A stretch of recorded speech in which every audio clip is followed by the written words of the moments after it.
Welcome back to my channel. Thanks for coming and watching again. Today's video is not directly related to homesteading, but I thought that I might do a video about how we live off-grid, because we live off-grid, and I thought that maybe some people might be interested in what our setup looks like, how we live off-grid, and yeah, just take you through that. I don't have all of the exact details on things. I'm not very technically minded when it comes to solar panels and batteries and so on. But so if you want details, probably not going to get those. But I will give you a brief overview of what we have, how we have set up our house to live off grid, and yeah, take you through that and explain what we do. And the fact that we do live pretty comfortably, we live a pretty modern lifestyle, we do have a dishwasher and all of those sorts of things. But our house has been designed in a way that is more energy efficient. So I will talk a little bit about that as well. So let's get started. So first up is our solar. So we obviously have an off-grid solar system. Our solar panels are on our shed. We built the shed first. We actually lived in it for about a year while our house was being built. And then the power just got connected across to our house. So up on the roof on the north side, we have, now I think it's about 5 or maybe 5.5 kilowatts of solar panels. So they live up there and do a really good job, I must say. Then what I'll do is take you inside the shed and show you the setup in there. Okay, so this is the control room. Oh, it's not really a room, it's just a wall in the shed where we have our inverters. There's also a little bit of other mess in here. But basically, so in the box down here, so this is the box underneath in there are our batteries. I can't remember how many we have. This is probably the detail I probably should have thought about, but that box is full. I feel like it was maybe 16. No, maybe it's more batteries. What I'll do is get the answer to that and pop it down below. Uh, like I said, I don't know all these details. I just know the things that I need to look at to make sure that the system is doing what it needs to do and we have enough power, basically. But this inverter here, what that is connected to the solar panels. So the solar panels feed into there. On the screen, we can have a look at how much solar we're producing at any given moment, and also historically. I'm just going to move, got a dog bed down here, but at the moment we're on 1,300 or so. Oh, well, 1,200, 1,300, which is pretty good. It is sunny outside. So that sort of gives us our history of how much solar we're generating at the moment, but also historically you can look back. And then this inverter here is connected to our batteries and they talk to each other. So that feeds into there and they talk to each other. This one tells us more about our battery storage. So I will show you up a little bit closer. So you can see at the moment we're on full. So these lights tell us how full our battery system is. Now, when it gets down to the bottom, it doesn't actually mean that we have zero power in our batteries. It's set so that when that's down to the bottom, it's actually, I think it's set at 70%. You can kind of change that setting, but that makes sure that your batteries are long lasting, because if you keep draining them too much, they don't last as long. So this, even though we've got lights to show full to empty, they're not actually empty. They're at 70% when it hits the bottom. But other than that, it just tells us what is charging. So at the moment we've got renewable flashing there, so that's what's charging our system. And if we need to, we've got a generator connected to this, and we can start the generator. It's just outside the shed. We can start the generator, and then this AC source will come on, and the generator will help to top up our batteries. We don't need it that often. In winter, we may use the generator, I don't know, half a dozen times, maybe 6 to 10 times possibly, throughout winter, depending on the weather. But generally we don't use it that often.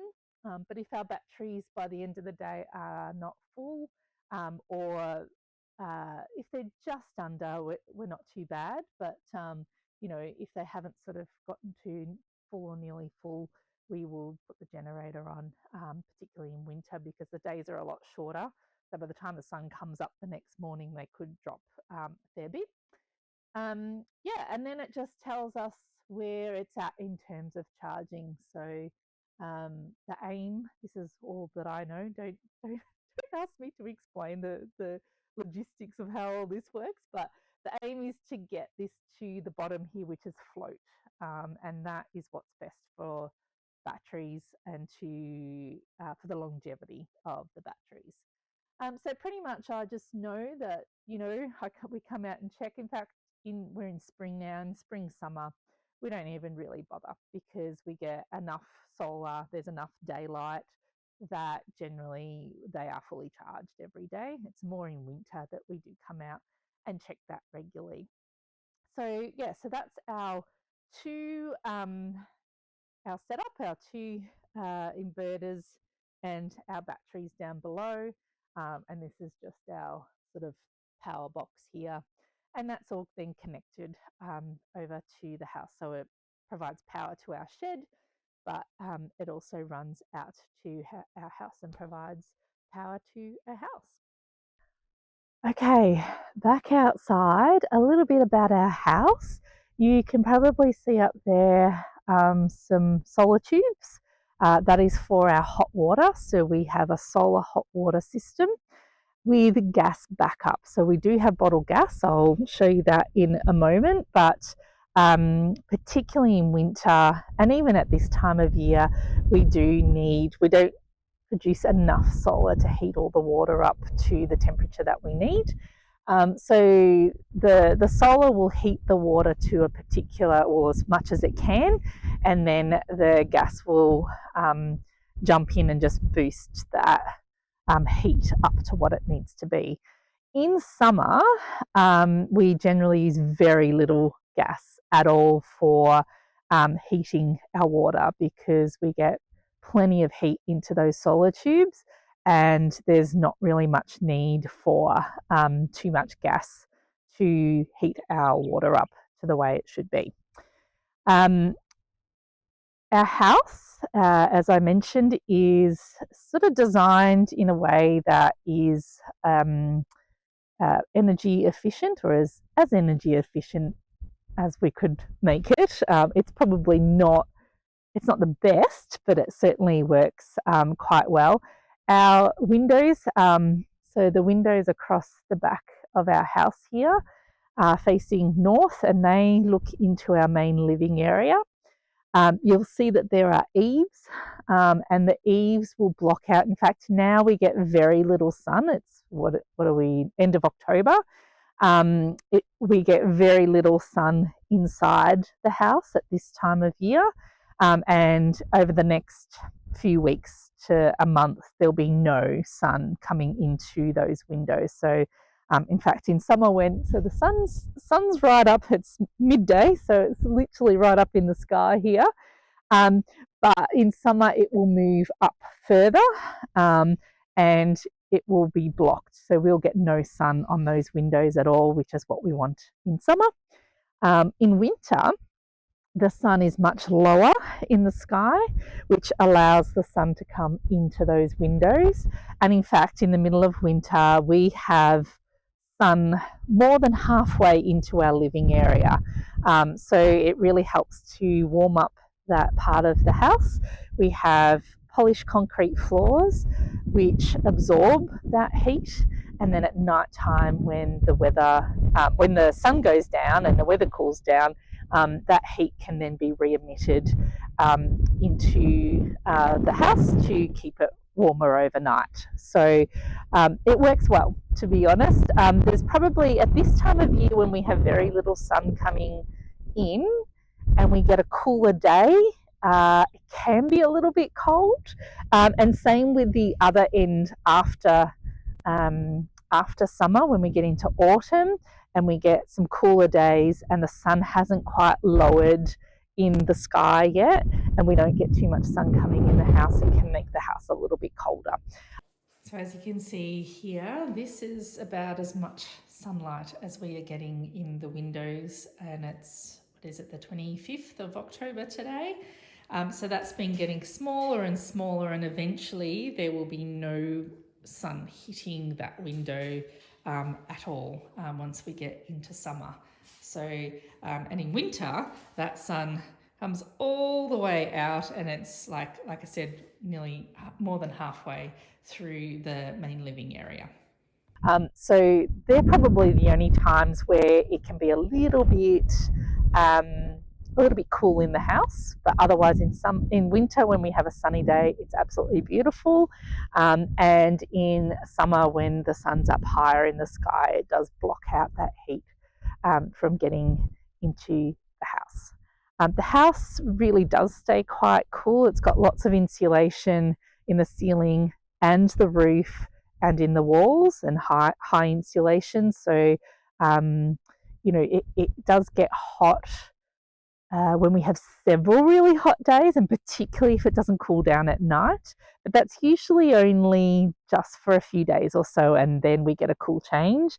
At night time, we open everything up and we cool the house down, get all the heat out, and then close it back up the next day. And it works pretty well. We don't have air conditioning. We could, because on the day that we would need air conditioning, we would have plenty of solar and would be able to run an air conditioner. But at this stage, we just wanted to see how we went without it. And look, yes, there's probably been a few days here and there over summer that I have thought, I wish we had an air conditioner.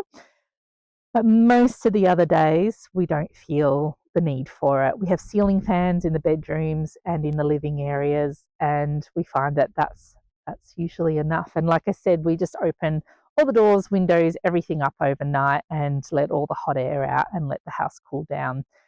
We do on hot days pull the blinds down inside to further prevent heat from getting into the house. But all in all, it does, the difference in temperature in the house compared to out is quite significant. In winter, it stays really warm. It's much warmer than what it is outside. And in summer, it is much cooler inside than outside. And trust me, we have lived in other houses where it has not been designed in this way. We know how cold and how hot a house can get if it's not designed properly with that sort of energy efficiency in mind. You'll see we've got a little chimney there. We do have a wood heater. That is the only heating that we have. And really that's what we use in winter to warm our house up. And that does a perfect job. Our house isn't massive, so it does a good job in keeping the house warm. So, a little bit windy today for filming, but I'm just going to push through. Behind you'll see we've got a very big water tank. So that collects all of the water off the roof of our house and collects in there. Can't remember how many litres it is. Again, I'm going to leave that down below when I get the details. But that tank is really, really big, and it holds a lot of water. In fact, we did get quite a bit of rain a few years back, and that overflowed. I never thought that this tank would overflow because it's so big. But yeah, it provides all of our water for our house. Our shed has another tank that comes off it, and that collects water from the shed, and we use that tank mostly for watering the garden and animals and things like that. But this one's purely for our house. Now, you may also be able to see behind me, just in here, quite a few weeds around it. I need to do a little bit of weeding, but this little compost bin here and this pipe up the top, this is our waste management system. So many people, we're not connected to the sewage system. So we are completely off-grid. We have no water connected, no electricity, and no gas, and no sewage. So we have to process all of that ourselves. Now, most people will have a septic system, which is a big tank, and there is a big tank under the ground, which is what most people would have, a septic tank. But ours is retrofitted. We didn't do it. We bought it from a company. And basically it's a big worm farm. So what happens is under the ground is this big septic tank. All of our waste goes in there. So black water and grey water. So toilet waste as well as waste from our sink, washing machine, etc., shower, goes down into the tank down below. And it's been inoculated with worms. And so the worms process all of the waste. And then the water, and with it comes lots of worm juice. If you ever had a worm farm and you know that you can get that worm juice, which is very good for your garden, that all gets underground down in these pipes, and I will show you in a moment where it ends up down under the ground. But it's a really good system. I looked into it. I spoke to someone that I knew in the local area that had one, just to check to see whether it was something that they were happy with and whether they had any issues. The only issue that they ever had was when they went away on holidays for an extended length of time, and the worm farm dried out a bit. Because if it gets too dry, obviously the worms will not survive. And they just had to get it re-inoculated with worms. But if you're home most of the time, I mean, you can go away for weeks or whatever. It's more like if it hasn't been used for many months, then you might start to see that there are issues. But we've not had any at all. It just does its thing. And it recycles all of the water and keeps it here on the property. So basically nothing goes anywhere. You'll see that there is a compost bin sitting up out of the ground. We can take that lid off and put scraps, food scraps, weeds and things like that into there, and it just goes in and continues to feed the worms in the worm farm under the ground. The pipe, and I don't know if you can see the top, I'll just pull this up. You can see the very top up there. That's got like a little whirly fan up the top, and that is really just for smells. So it's above. Sorry about that. My dog's had a little bit of a tiff. Anyway, so this pipe with the little fan up the top that just from the wind moves that around. It's above the height of the house. And basically any smells from the system will go up there and out. So very rarely do we ever smell anything. It all just gets pushed up higher in the air where we can't smell it. Even when I open up this compost bin lid, it's not smelly. I mean, yes, it does have a bit of a smell, but it's nothing really horrible or anything like that. So it is a really good system. I highly recommend it. There are some pumps that are installed. You might see the power pumps and the power outlets over there. And there are some pumps under the ground or in these little, what do you call them? They're like little cylinders. We needed to have a pump because our ground is pretty flat. So if you get a bit of excess water, it may need to pump that water out so it doesn't sit.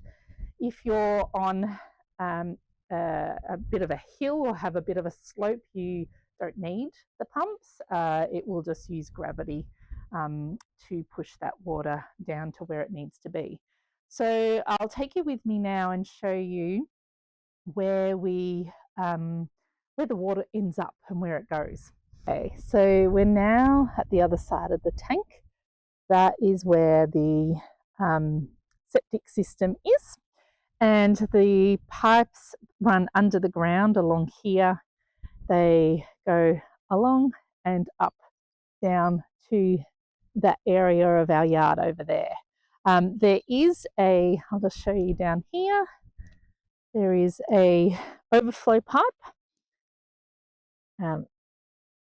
So that pipe will just have overflow water if there's too much, and it'll just sometimes squirt out of there. But over down this way, under the ground, the pipes run and they end up in this section over here. So they basically end up in this area here. So they're like underneath the ground, they sort of branch out into this region. They're like ag pipes, so they soak out into the ground.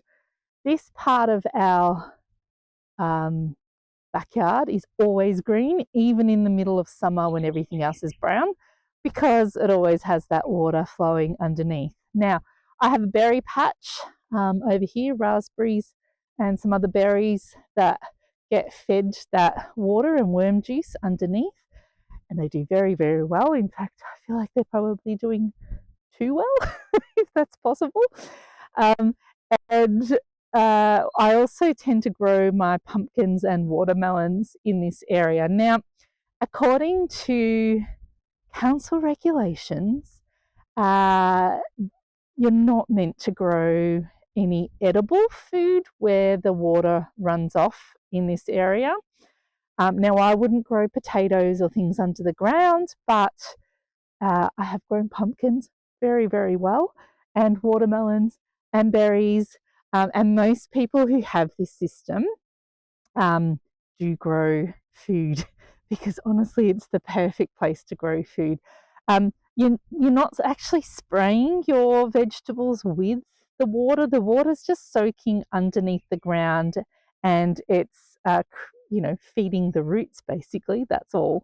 And yeah, so and even the company that does it will tell you that in their information they have to say you cannot grow. I think it says you can't grow anything edible within 2 meters of where these pipes overflow.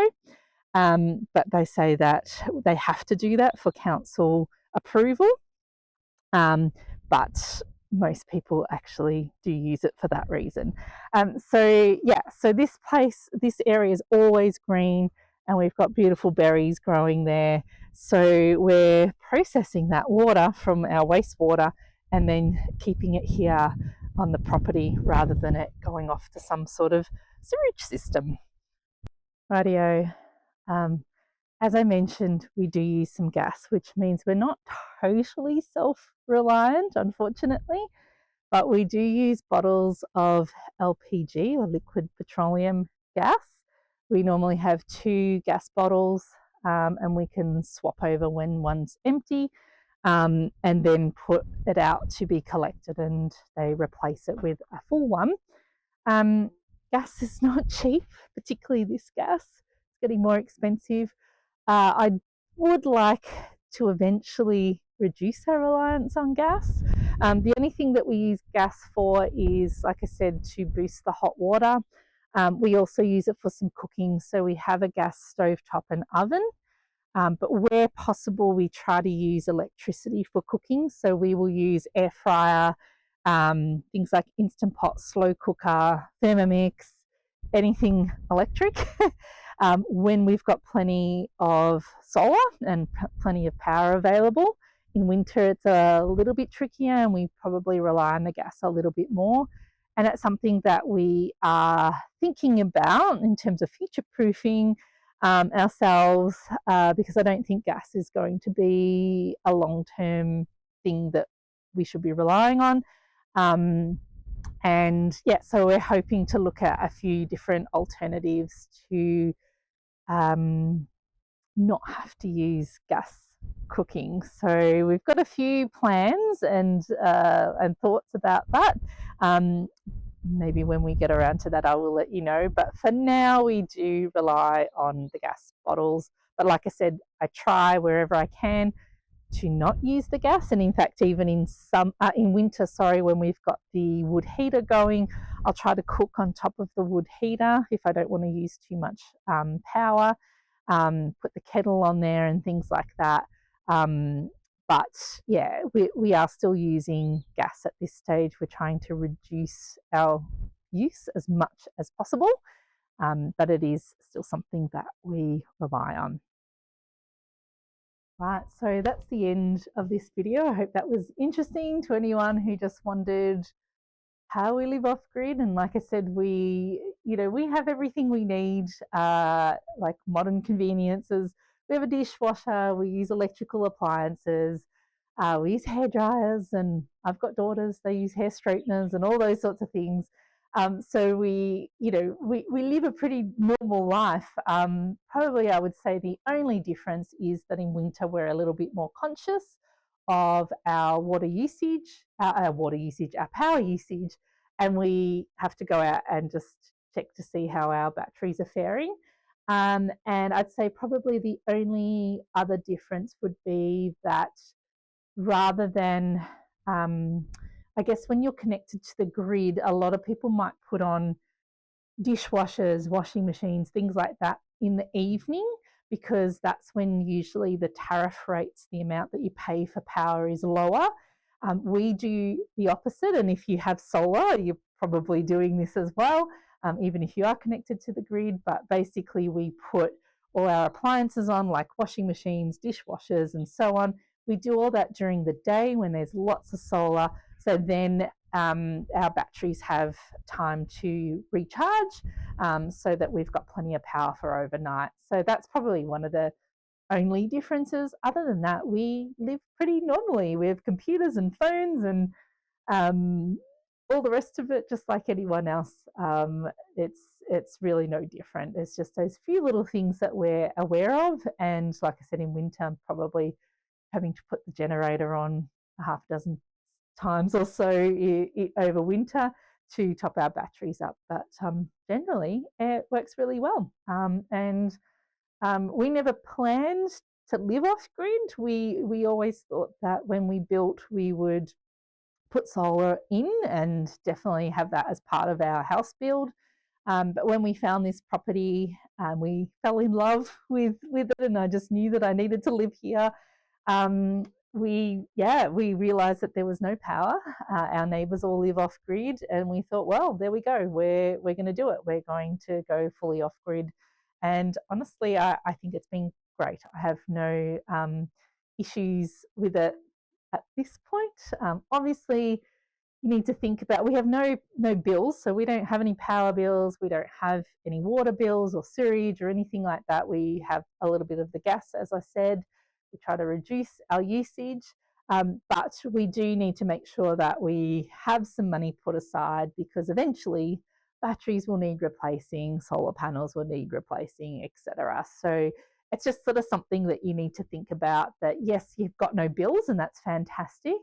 And look, the outlay of the cost wasn't, I don't remember how much it cost, but it was a good 6-7 years ago. So I don't know what the cost is now.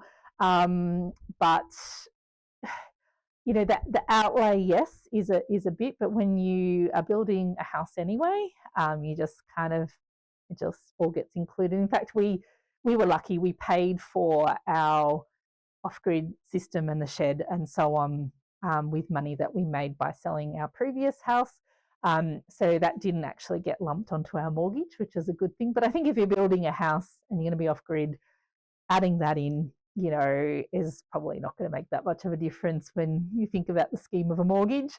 But you do need to think that, yes, you're not paying bills, but you do need to think about having maybe a little savings fund for replacing things in years to come when things start to not work as well as they're meant to. But so far, fingers crossed, touch wood, we've had no issues. We're up to, I can't remember, I think it's 6 or 7 years now of having this off-grid system. And like I said, it's been great and we have no issues with that whatsoever. Anyway, so that's it. That's how we live. Any questions, put them down in the comments. I don't know if I'll be able to answer them all, but I just thought I would explain to you what we do and what it's like.